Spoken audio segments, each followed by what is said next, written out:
I definitely shouldn't admit this on the internet. Someone will come after my license, but God. I'm Dr. Faye, and for the first time, I'm sharing how on earth I ended up talking to you every week about women's health. we're nowhere near where we should be with women's health. I think I saw doctors as gods. There's a lot of misogyny in medicine. A lot of ego. Probably the hardest thing I've ever seen as a doctor ever. Felt so helpless in my life. Completely changed my perspective on everything.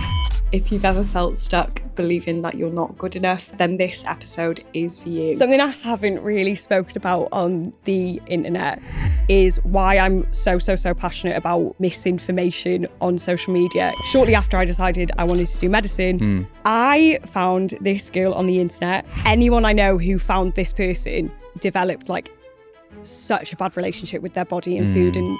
But one thing that I did that could probably get my license taken off me, absolutely do not do this. I have enlisted the services of a very, very, very good friend to grill me on some of the questions you may want to know the answers to. Without further ado, Rafi, take it away. Here to discuss everything Faye. Yeah. Medicine, life, what brought you there, what the future's looking like. Yeah. Let's take it all the way back to the start. Okay. How was life growing up in beautiful North Wales? I've had the pleasure of visiting, but I want to know it from a local. North Wales, as I'm sure you will agree, is probably one of the most beautiful places on the planet. Stunning. Absolutely gorgeous. However, where I grew up is a peninsula, so there's nothing in three directions. There is only other towns in one direction. Yeah. And obviously you have met my mother and my father. Yeah. My mum and my father have zero filter. They are quite eccentric individuals. They have lived all over the world. Somehow they've ended up in North Wales. And that was sometimes a little bit challenging. Okay. Probably realising that there was a lot of worldviews that I had that were not really the same as people I grew up with. For example, when I went to uni, one of my friends' mums said, "Do you not feel guilty leaving your parents to go to uni?" And interesting. Yeah, and why? Being away from them. Oh, okay. Yeah, and not being close to your family, not staying in North Wales, basically. Right. My mum and my dad are just absolutely, I shouldn't really swear, but batshit crazy. Yeah. My mum and dad in the best way. In the best way. Yeah. They do not care what anyone thinks. They are so completely themselves. I've never seen them change the way that they are to fit an environment. Yeah. They are exactly the same with, whoever they come into contact with. Do you think you've adopted those traits? No. I mean, what do you think? I would say more and more, you probably are a bit more like them. Yeah. A bit more unapologetic and are how you are with everyone. Yeah. But probably not first year Faye. No, absolutely Second not. year Faye, definitely not. I would say probably maybe actually after med school. Yeah. Things had changed. No, I'd agree with that. Yeah. And maybe that's part of growing up anyway. But I think that probably. that's something I've always looked at them and thought, why can't I be unashamed in who I am? Why do I feel I have to be someone different in front of different people? And what influences did they have on your journey into medicine, if any? My nana was a nurse and my nana has lived a very, very, very wild life. I love Faye's nana. I'm honestly obsessed with her, can I just say? She's my favourite woman. My nana is also absolutely just a bit of a handful. My family is just full of characters, And my nana grew up on a council estate in Rhyl and her family are gypsies. And she left school at 13. Her first job, she was paid in speed. Yeah, her first job, she was paid in speed. And then she basically went to night school to become a nurse. And then she built quite a comfortable life for herself. My earliest memories of my nana were my nana peer pressuring me into becoming a doctor. Yeah. And every single time I would say to her, "Nana, absolutely not. That is disgusting. I hate blood." There's no way I'm ever becoming a doctor. You can shut that idea down right now. And then my mum's a nurse as well. My mum was less enthusiastic because if you work in the NHS, you know the struggles that come along with working in the NHS. And she was very happy that I was not following in her footsteps. Okay. But my mum left working as a ward nurse to become a school nurse. She also did all the talks about puberty. Yeah. So when I go to my Saturday morning dance class, I just have this really vivid memory of one of my friends seeing my mum come to pick me up and pointing to my mum and saying, "Oh my God, your mum taught me about boners." Oh. And I just felt so mortified. But alongside that experience, there was also lots of people who would come up to me and say, your mum was there for me when my parents were getting a divorce, or your mum was there for me when I was having to get an abortion, or your mum was there for me through really tricky times. Yeah. And also when she came into these classes and she taught these kids, all the other school nurses would teach the kids about puberty separately. So boys in one room and girls in another room. And my mum was the only school nurse who insisted on teaching them both together. Yeah. And she was so adamant, boys need to know about periods and girls need to know about boners, really. Yeah. And I think seeing the impact that my mum could have from just spreading useful information, I don't know, community driven or like purpose driven, definitely influenced, my decision. Yeah. You've watched Sex Ed, haven't you? Yeah. So like, I definitely shouldn't admit this on the internet. Like, absolutely should not admit this on the internet. Someone will come after my license. Oh, but God. my mum was the real life version of Jean Milburn on Sex Ed. Yeah. And I was the real life Otis. So in literally like all my friends would come to me when maybe they started having relationships with boys that were a little bit more serious. And they would say things to me like, "Oh, I can't go to the GP to get the pill because I'm scared my parents will find out." And I was the one at like 15 saying the GP will only tell someone if they are worried for your safety. If you're in like a safe consensual relationship, the GP can't tell your parents. Yeah.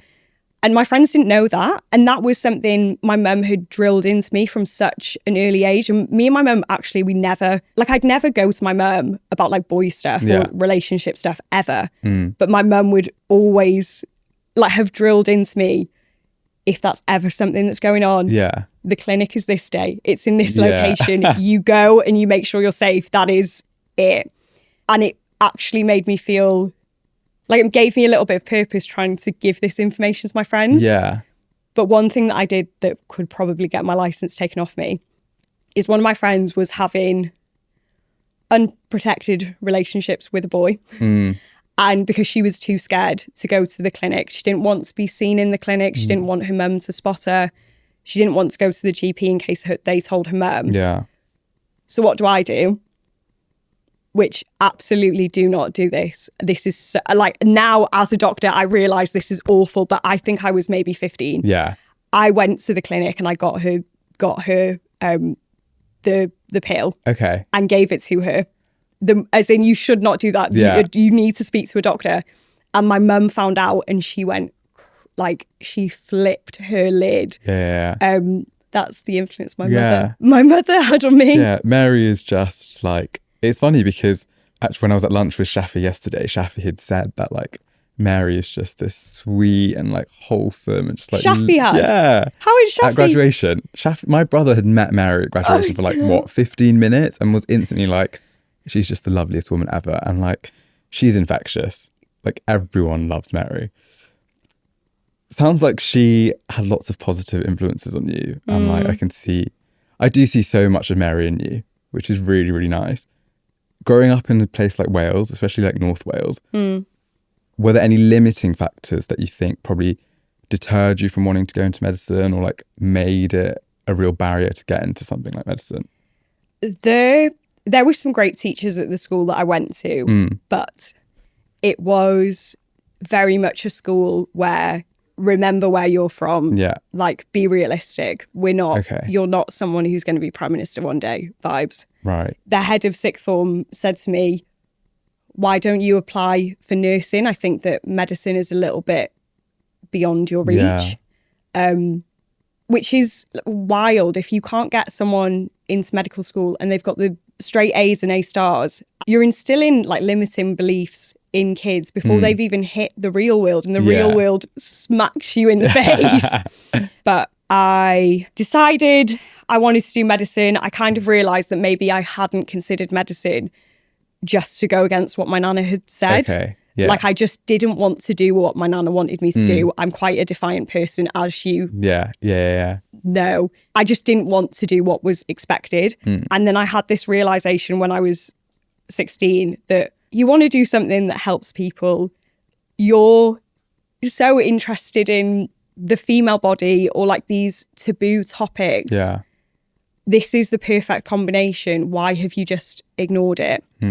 So I decided I was going to try get into medical school against the advice of a lot of my teachers who did not think that I would be able to. I did work experience in this hospital, had the best week of my life. Like, Really? I remember, I don't know if you have a moment where the first time you've been in surgery and you just see someone's organs and you're like, what the hell? That is someone's organs. Yeah. I think it's when we went to the C-section together. I was like, tear to my eye, this is insane. Yeah. I had that when on my work experience. I just thought, this is the most incredible career in the world. It's so cool. There's nothing more powerful than knowledge about the human body. I have to do this. And then went to a gynecology clinic and saw this woman come in who, she worked in a school, and just when she was on her period, every single hour on the hour, she was just bleeding through everything.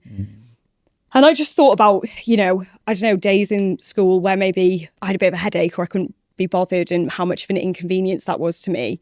And then thinking about someone who was having to hold down a full-time job. Yeah. She had kids. She was bleeding through everything every 1 to 2 hours. And like, no one really had any solutions for her. And that just felt like, this is like my like calling. This is what I want to do. We're nowhere near where we should be with women's health. I want to be like, do obs and gynae. That is, my dream. Yeah. Because that was sort of prior to you arriving to med school. Yeah. You fell victim to like the classical misinformation that always gets spread. Yeah.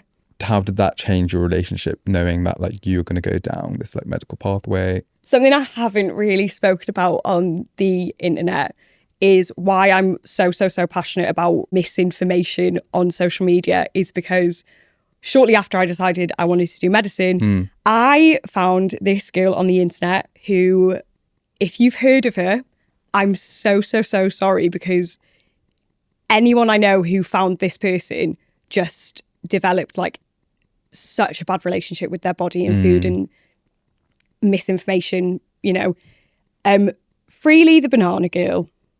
So Freely the Banana Girl believed that no one should take any medication for anything.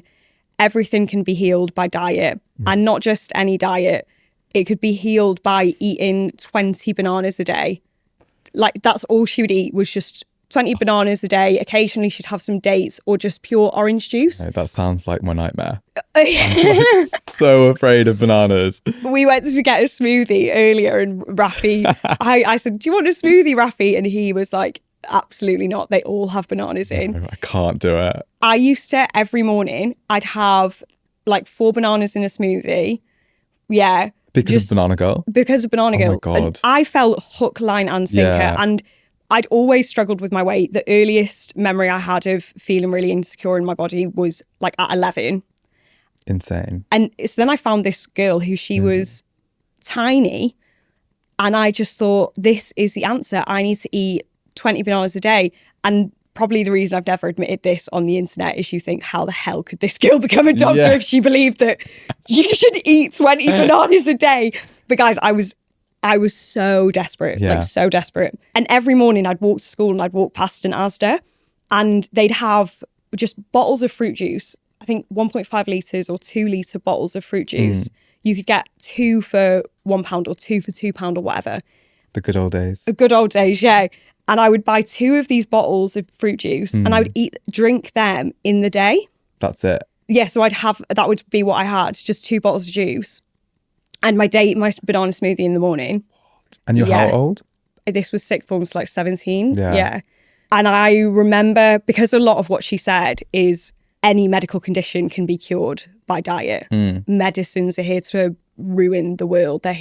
Doctors just want to give you loads of pills and the pills are going to make you more unwell, is her ethos. So I literally remember almost messaging these vegan doctors on Instagram to say to them, how do you practice being a doctor? Because you have to prescribe medications that you think that might harm people. Like I honestly think I was indoctrinated. Yeah. Like I went with my mum to Ireland for 2 weeks and I just wouldn't eat anything. All I wanted was bananas. Like, and my mum was like, just have like some fries or something. Yeah. But I was vegan and I just wanted to eat bananas after bananas. It sounds like, God. but I was like bananas after bananas after bananas, or just fruit. That was all I'd eat.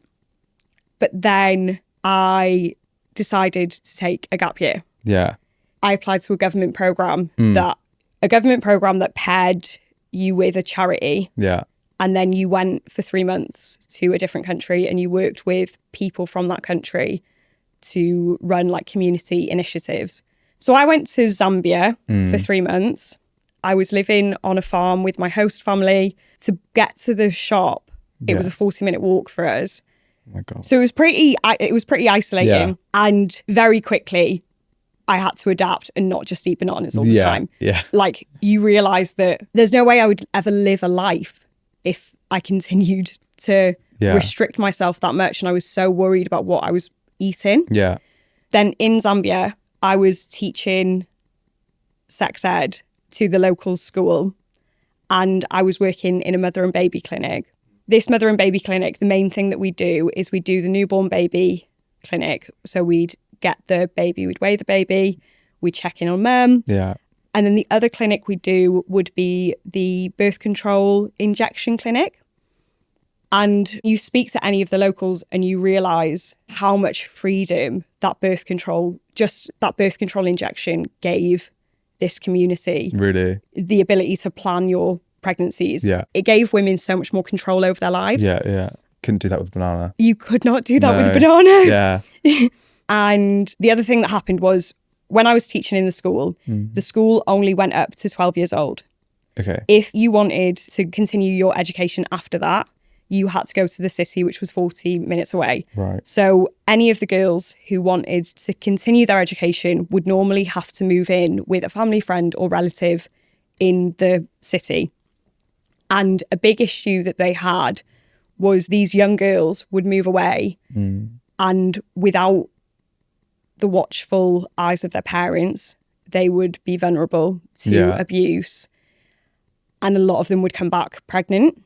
We're talking girls who were 13, 14. Yeah. And there was a girl who came back who was pregnant, who was 12 from the village along, and she died in childbirth. It completely changed my perspective on, I think I'd taken my education for granted. Yeah. I think I'd taken the access to healthcare I had for granted. And I'd taken for granted my mum being so open and these conversations not being taboo. And my mum always advocates for sex ed being a little bit younger than what it is in this country.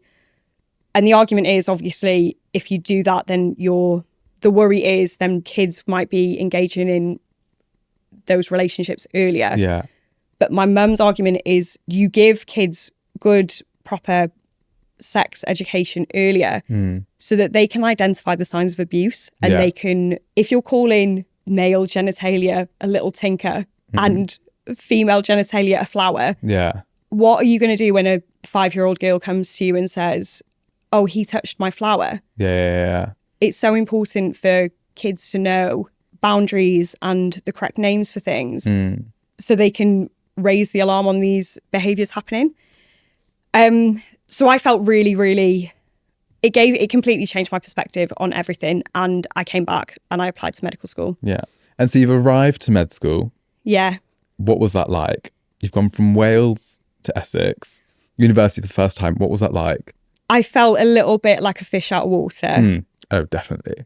Yeah. I think a lot of people that we went to medical school lived very sheltered lives. Yeah, 100%. First few weeks, we had this ethical class, and the lecturer asked us to debate what you would do if a 15-year-old girl came to you as a GP and said they wanted to be put on the pill. I was in a group of 6 people. Everyone in that group, apart from me, said, call the police. The police? Call the police. Right. Yeah. Oh my God. I don't know. I think I never really realised there was a lot of privilege. Yeah. And then on more superficial level, I remember the first Thursday I came in and I'd faked hand because in my school on the Thursday was faked hand day. Like everyone faked hand on a Thursday evening. So just the whole... Ready for the weekend. Yeah, ready for the weekend. The whole school just stank of faked tan on Friday because you put your faked tan on and it would be marinating on the Friday and then it'd be all ready for the Friday evening. Because you come in with your faked tan not washed off and everyone just looks not great. You all look really orange, like you all smell like potatoes. But you all do, so it's fine. And I remember the first Thursday I came in, I'd done my faked tan and...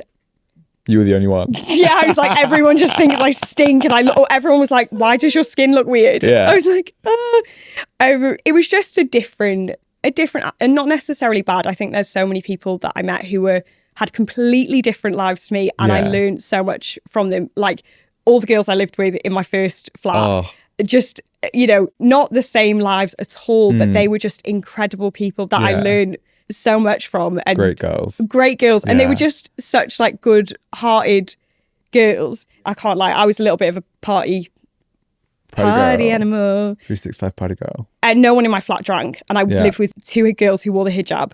But we all had so much actually in common. And I think it was just also North Wales is such an isolated place to live in terms of race and religion. And it was a really lovely experience for me. You've talked about your flatmates, like was there anything else in med school that was like a driving force that you were like, I've made the right decision, or like I'm so happy that this is the journey I've taken? There were some people that I met that made the journey a little bit more palatable.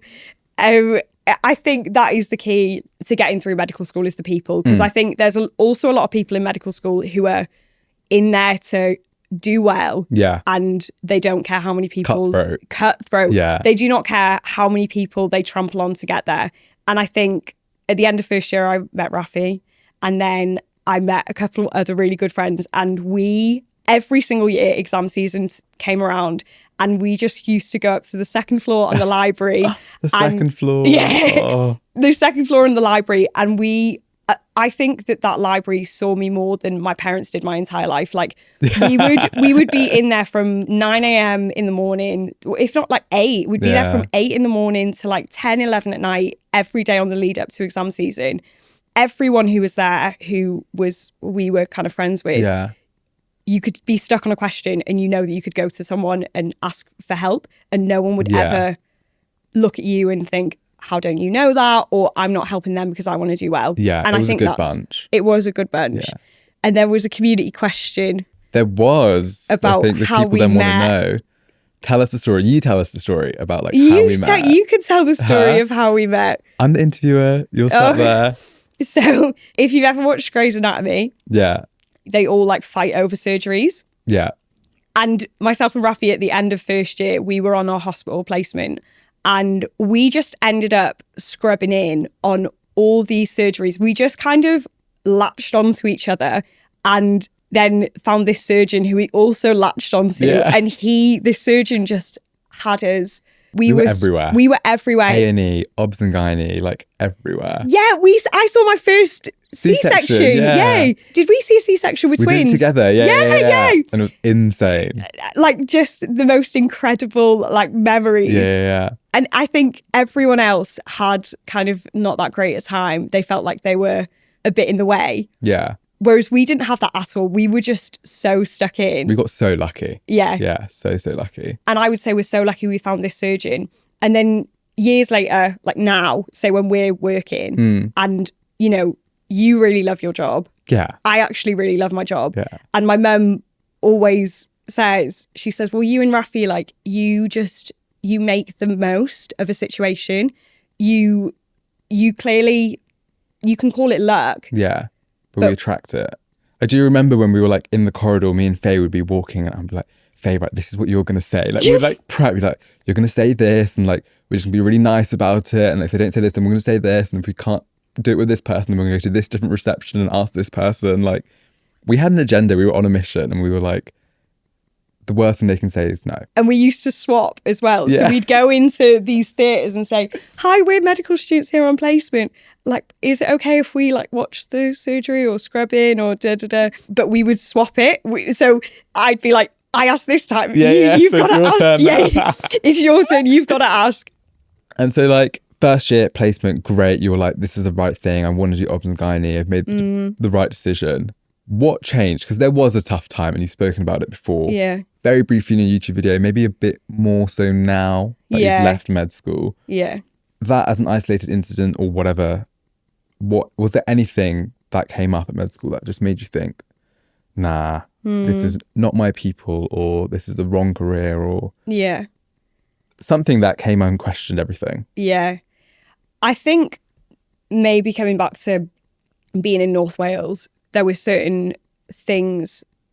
I think maybe I thought that North Wales was the only place in the world where small-mindedness existed, which just isn't true. No.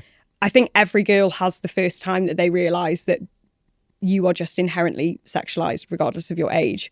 And I remember being 12 years old and I was in like a long sleeve top and just not like a sexualised outfit at all. Yeah. And I was walking to my nana's house and these just a row of builders just all like wolf whistled at me. And I was thinking, I'm 12, like I'm 12 years old. Like I wasn't even someone who looked older than they were. Like I looked like a 12-year-old. Like I'm a short girl. Yeah. This is a kid. Yeah, this is a child. And I think that probably part of me wanted to do medicine because I thought I'm going to enter this reputable profession where I think I saw doctors as gods. Like I didn't have anyone close in my family who was a doctor.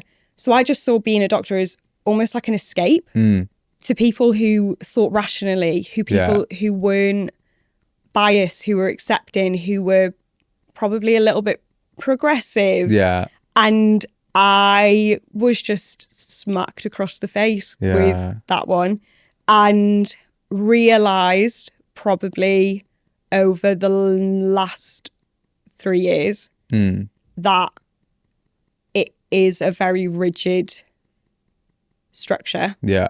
There's a lot of misogyny in medicine. A lot of ego. A lot of ego in medicine. I thought that if I worked hard, I did well in my exams, got my job in London, that somehow that would get me respect. And I was so naive that I just felt like regardless of what I did, I would just be seen as a silly little girl. Yeah. And that would never really change. At the end of 4th year, I wanted to drop out. Yeah. I was so done. You were done. I was like, I felt like I was swimming against a tide of beliefs that I just would never change. And I was just so exhausted. Yeah. And then I decided to come back. I thought, do you know what? They are not going to stop me from getting my degree. I'm just going to get my degree and be done with it. And then once I have my degree, it'll be fine. It'll be fine. And I'm sat down in the induction of this hospital and an email pops up on my phone. And I open this email and it's a screenshot of me in a bikini sent by one of the senior lecturers at our medical school. And my heart just absolutely like drops.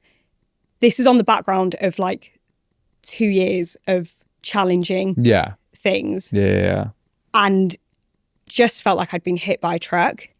I just wanted to be done. And I just felt like I had nothing left to give. Yeah. And I'd imagine it was a little bit of a very tough time for Rafi and our 2 other friends because they probably spent just hours and hours and hours consoling me It was an insane time, isn't it? And to think it's coming from people that, you know, you'd look up to as students, or people that embody this idea of what a role model is, or this profession that you looked up to so highly. Like, I can only imagine that makes the hit so much more worse. Yeah. And then you were like, pretty sure you were like, I don't want to do F1, F2. Like, yeah. So you didn't align yourself with that because you saw those people in that. Yeah. And also myself and Rafi, we had our last GP placement. And on our last GP, do you remember me coming out and telling you about this patient? Yeah. On our last GP placement, I was with a doctor a woman came in, and clinically it made complete sense that this woman was requesting to be referred to a specialty. And the symptoms she was experiencing were completely debilitating. No one can live a normal life with the symptoms she was experiencing, had been experiencing them for several years. At the time, I thought it was wrong, but now looking back on it with more medical experience, it absolutely made zero sense. Yeah. The doctor was declining to refer this woman, and then the woman like broke down, but was really polite, was so polite to this doctor. She left, and then the doctor turned around to me and she said, "You've got to look out for women like that. They've got an agenda." And that, combined with everything that was going on with the lecturer, because also it's really important to note that a lot of people said to me, "I hope you reported that." I did. Yeah. And I think this is where I was just so depleted. Yeah. You were a shell. Of who you were. Yeah. And it was like so sad to see. As an external person looking into that, like, I can't imagine what it must have been like for you. And then on top of this experience, like at the practice as well, like, it's no surprise that anyone would lose faith or like not feel motivated. Yeah. I feel like in the same way I enjoyed medical school because I found like such a good group of people to surround myself by. And we say our shifts are made or broken by the people we work with. Yeah. I was terrified, I think, to be away from like you guys and be in this world that I just felt was so like... You just felt like it didn't align with you. Yeah. Yeah. And I felt, I don't know, like I feel like I'm someone who I don't like when things are unjust. I find that quite like draining, and I find it really frustrating, especially when I think the solution is so easy. Yeah. And I just didn't think that I could like do that. Yeah. And I'd imagine I wasn't the nicest person to be around during that time, because I just think I was so like immersed in that and so on edge, you know. Stressful.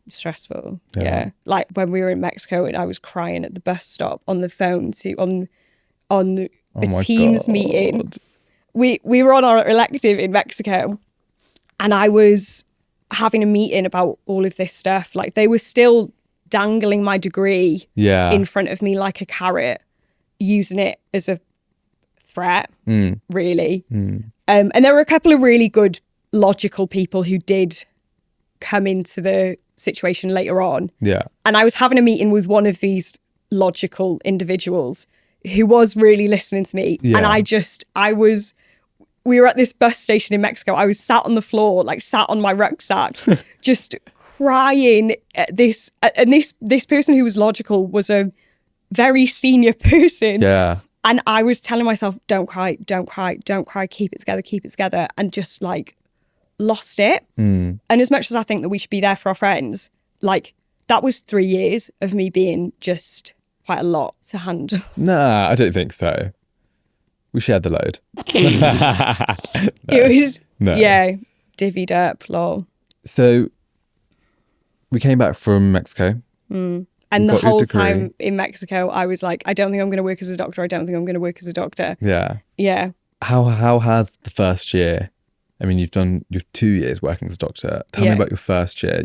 Moved to London. Yeah. Started in the hospital. What was that like? The hardest days of your life, you know, you grow up so quickly, but also the best. Yeah. I loved working, and it was such a pleasant surprise going from this quite small-minded environment to realising that that's not what being a doctor looks like. Yeah. Being a doctor, I met the most incredible doctors, people who were supportive, people who you look at who's on your shift and you smile because you know it's going to be a good day. And doctors who genuinely care about their patients. And it showed me that my life didn't have to look like the lives of the doctors I'd seen in medical school. It could be a hard life, but a good life. Yeah. You were reluctant to do F1. Yeah. Was there anything in particular that had like changed your mind on that? Going into F2, going into your second year as a doctor, continuing with your first year working as a doctor? I think I realised that, God, there's such a huge spectrum of doctors. Like we see doctors as this one big lump of people who are exactly the same. But I think in medicine, you're kind of taught to like brush things under the carpet. You know, you see such horrific things and then you have to just keep going and get on with your day. So you brush things under the rug and that's the coping strategy. And on my first day in palliative, I was reading through the notes of a patient and I looked over at one of the palliative nurses and I said, jokingly, because that's how we're taught to cope in medicine, I said, God, I'd be crying every day. No, I don't know how you're not crying every day. Ha, ha, ha, ha, ha. And this nurse looks me dead in the eye and she puts her hand on my knee and deadpan, like completely serious, says, Faye, we really want to make sure that you're okay if anything you're reading is a bit much. Do you want to go like grab a coffee or do you want to talk about it? So nice. But it made me feel really uncomfortable. Yeah. I was like, oh my God, like we're acknowledging our emotions here. Yeah, what's going on? What? And palliative was, I don't know, I met so many incredible doctors who just really bloody cared and they were good people. They really looked after me, but also taught me how to cope with all this stuff because everyone said to me, God, palliative must be so hard. But it was probably my easiest specialty emotionally because if something bad happened, you spoke about it. Yeah. But probably the hardest thing I've ever seen as a doctor ever was on my palliative rotation, I had on-calls. Yeah. And it was the first time I saw someone go from speaking, having a conversation, sitting up, sitting down, to dying in 15 minutes. And it was completely like unexpected when their breathing becomes like they're gasping like a fish. Yeah. And it was just probably, one of the most horrific things I've like ever seen. And I was with the like peri-arrest team. So when someone starts to get sicker or like their BP or their blood pressure starts dropping or their heart rate gets quicker, they put out a call to get all the doctors to come. So there was a whole team of us there and no one could do anything. It was just inevitable. Yeah. I've never felt so like helpless in my life. And it was just traumatizing to watch. Like it was visually a lot, especially as a doctor, often you're distracted by having something to do. And you don't have time to process like that this is traumatic. But because we couldn't do anything, we were just standing and watching and it was just so much, like a lot. Yeah. But I think being on palliative showed me how to deal with that properly. Yeah.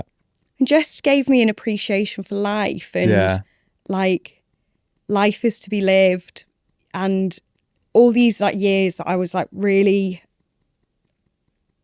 got like just felt like shit, like thinking about what like everyone, all these people like thought about me. Yeah.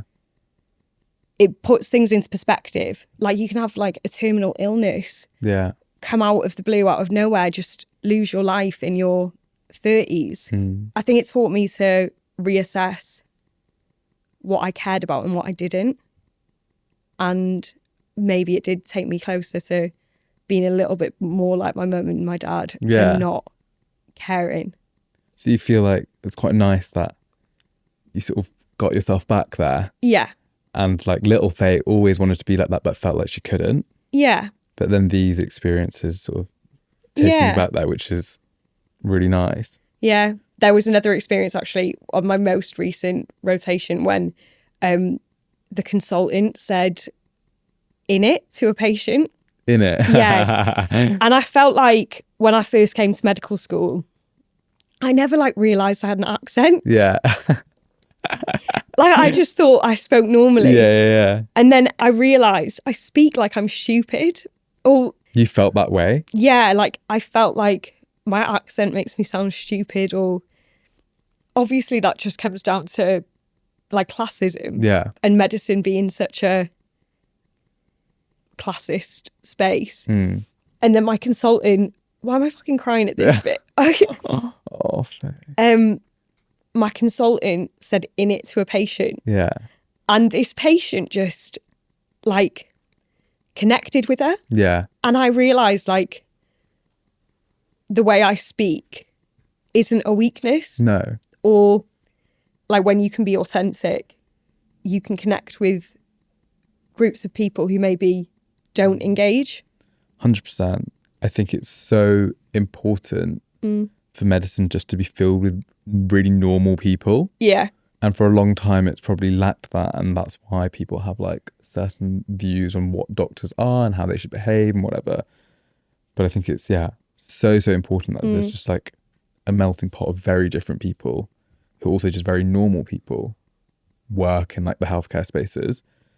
Because ultimately that's best for patients. Yeah, no, 100%. Yeah. Because also some people aren't going to connect with me. Yeah. Some patients aren't going to connect with me, and that's so fine. Yeah. But, you know, the old white posh doctor is also only going to connect with a certain amount of patients too. Yeah. And they'll connect, you know, we need white posh male doctors as well, of course. But, you know, there are more of them than other groups of people. And also the pressure that comes with being in medicine to almost like make yourself more like these old male Yeah. white posh doctors, you know? Yeah. It sounds like you've had some really nice positive experiences that have changed your outlook compared to the experiences you've had at med school. Yeah. How does that change things moving forward now? Because you finished your second year working as a doctor. You've not applied for any sort of higher specialty training. Tell me about like what you're doing now. How does that align with, you know, where you are at this moment, but also little Faye that wanted to go into med school and became a doctor and did the first 2 years working as a doctor? I actually think it made it harder. Really? Yeah, because Why? Because now I'm torn. Yeah. Like now I realised, no, I love being a doctor. Yeah. I adore it. But that was like a traumatic 3 years, you know? Yeah. Yeah. Oh, I'm sorry. And I think I decided like I never want to feel that like helpless again. So I think it just made me a bit more like torn on what like I wanted to do with the rest of my life. Yeah. And one of the consultants who I really look up to a lot, when she found out I was leaving, just said to me, Faye, like, you need to get all this negative stuff out your head. Yeah. Like, you are capable. And for so many years, you've told yourself you're not because of what other people have said. Yeah. So I think that's just been the biggest battle, is reminding myself that I'm not a silly little girl. No. And you've worked through it so well. Like, fourth year Faye compared to now, I think even just like speaking about the situation, like you've obviously come so far. How have you done that? What were your mechanisms and like what changed, what shifted, and how have you sort of come out of that? Because I think obviously it's very upsetting now, but like you've done so well compared to like the place you were in fourth year and fifth year. I feel like it is having good people around you. Yeah. You know? And also having people who will hold up the mirror and not just be yes men. Yeah. Also give you some tough talking to, but also be there to support you, but not just be there to support you, but not wallow in self-pity. You know, like if I was feeling really crap going through all of this, you'd sit and you'd listen to me, but then you'd be like, Faye, like, let's, I don't know, go to the park. Let's, you know, let's go play knock a door run on all our friends. Like run round our uni town and just knocking on all our friends' doors. Like there was so much fun that we actually did have in those years. And I think that there's a time for acknowledging your emotions and facing up to them. There's also a time for distraction. Yeah. And I think a lot of the time, as just people in general, we don't always get that split right. Yeah. And I found that myself. Sometimes I just want to ignore my problems. I don't want to face them. And I just want to probably actually, I'd say in 4th year, I just wanted to ignore my problems. And I probably drank way too much. There was points where literally I remember one week I literally had a bottle of wine every day, which is just ridiculous. That is not, do not do that. That's bad. That is above the recommended limit for alcohol. Please don't do that. And I just wanted to ignore my problems. And then there were other points where I would just sit and I'd wake up every morning thinking about this situation and just want to go back to sleep again that night. I just didn't, all I could do was think about it. And it was fucked. It was fucked. It was so fucked. Yeah. Having a community there who support you through the ugly times when it's not really, you know, it's like, it wasn't nice for you guys to be, you know, dragging me through my last years of medical school, basically. But I think that you need your community. Yeah. You really, really, really need your community. Yeah. And you can grow as much as you want individually with your like mental strength or whatever. No man is an island. You need those people in your life who will be there for you through thick and thin. Yeah. It takes a village. It does take a village. It does take a village. And I think we're forgetting that. Yeah. I really think that we're forgetting that. Yeah. So what's next? What is next? What is next? Myself and my boyfriend were driving up to North Wales and I was just word vomiting everything about this decision-making process that is, I feel so torn. Like I felt so torn. I didn't want to say goodbye to being a doctor, but like I want to use the platform that I have for a good cause and do, you know, I think I'm probably chasing the influence that my mum had on the youth of North Wales, you know? Obviously you've met my boyfriend. He's a man of few words. He's an incredible listener. Yeah. So he's an amazing soundboard. And I was just word vomiting all my dilemmas to him. And he was just nodding, giving a couple interjections. And then I landed on doing a women's health masters. Yeah. Give myself a year to really learn about something I'm passionate about, dig my teeth in. And in your first 2 years as a doctor in the UK, you change specialties every 4 months. Yeah.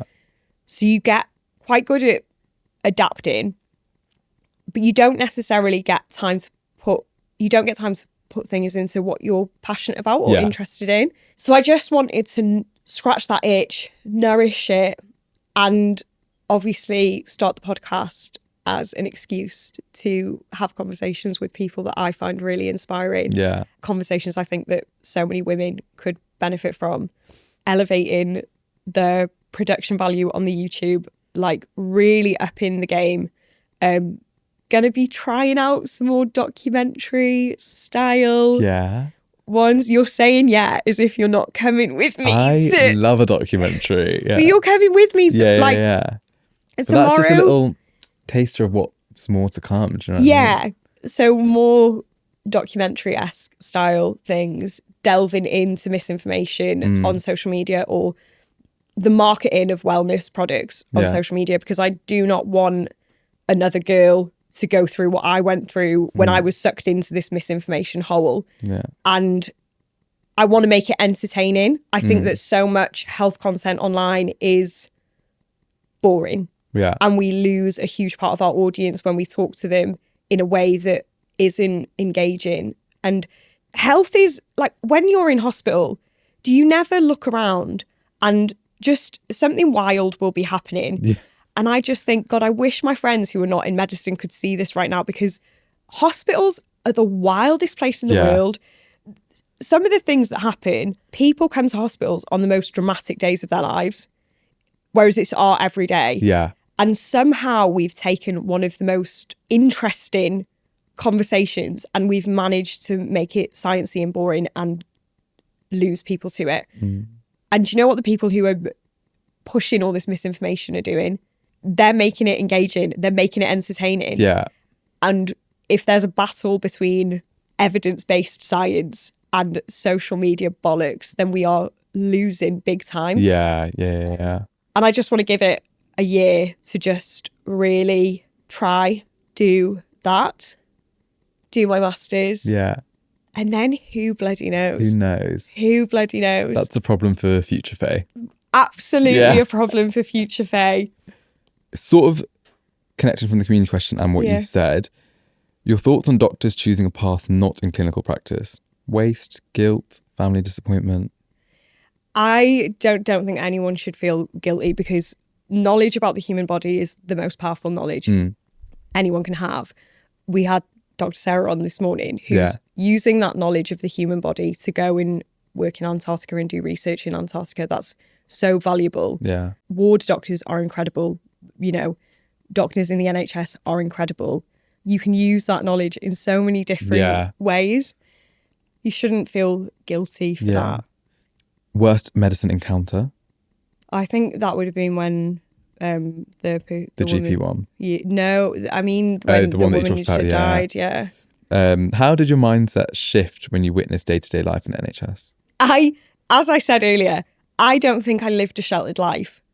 When you work in the NHS, you realise that actually I probably have lived a sheltered life. Like you see every single member of society and that is what I'm really, really, really going to miss. Yeah. Because when you see your friends, likely your friends are people who are similar to you, have similar life experiences to you, that becomes your entire world. That becomes how you view the lens that you view the world through. Yeah. Whereas working in an NHS hospital, you view the lens through all your patients. And that is probably the greatest blessing that I will take from those 2 years.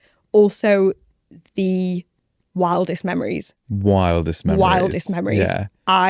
You couldn't write it. You actually, I mean, Adam Kay has and he's done bloody brilliantly, but it's... just touches the surface, doesn't it? Like, insane. Yeah. Okay, so you talked about like your worst experience. What is the most embarrassing experience from either like med school, working as a doctor? So in my first year as a doctor, I went to go see a patient. I walk in, this person has got their eyes closed and I shake them awake. I say their name. You know the story I'm going to say. I say their name and they're not responding. So I shake them, like I thought I shook them hard. Yeah. Now I realise you really have to like shake. You really have to wake someone up, try hard to wake someone up. I shake, they're not responding. They're attached to an ECG monitor. So they're attached to a monitor that is showing the activity of their heart. On the monitor, it says asystole, which is basically like no activity in their heart. So I poo my pants. I think this man is dead. And I immediately like press the buzzer. So it's in A&E. There's just alarms going off everywhere.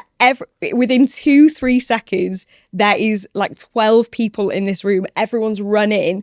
I look down at this man. The alarms have woken him up. The cables are not connected to his chest. It happened. And he's like so confused. He's like, what's going on? What's going on?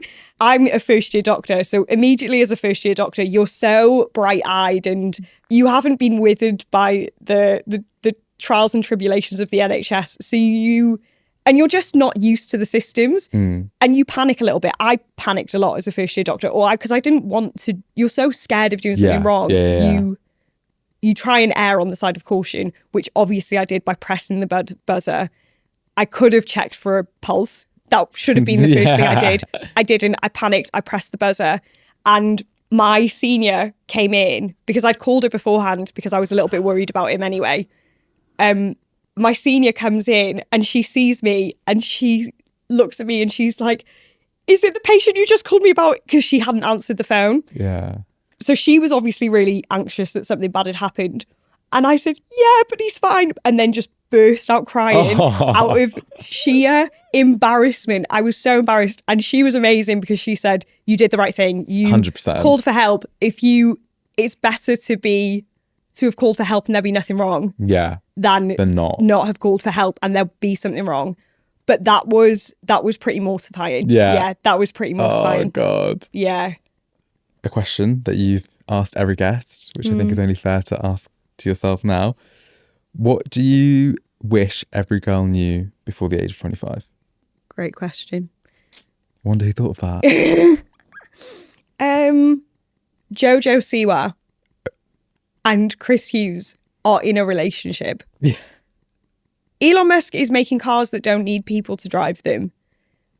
Stop telling yourself that you cannot do something. And this is something I have only realised that I've been very bad at this in the last few months. It was only when I had this conversation with my consultant very recently and she highlighted the way that I was talking to myself so negatively and really beating myself up and putting a cap on what I'm capable of. That is come from external things. You know, my mum is the most encouraging person in the world. Yeah. I've always been taught to, you know, believe in myself and shoot for the stars. And that has really taken a hit over the last few years. So if you live in a world where Jojo Siwa and Chris Hughes are in a relationship, anything is possible. Anything is possible. Anything is possible. I like that. I like Yeah. that.